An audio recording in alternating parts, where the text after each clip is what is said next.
Astaghfirullah Rabbal baraya, astaghfirullah minal khataya.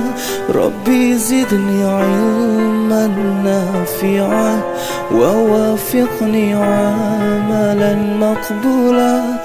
Allah Tuhan beri berampun dosa-dosa lon di dalam dunia. Berselamat iman ya Rabbun, bermata mesum harum syurga. Hana bilang ano yang nadi pante ila odile tanah terkira.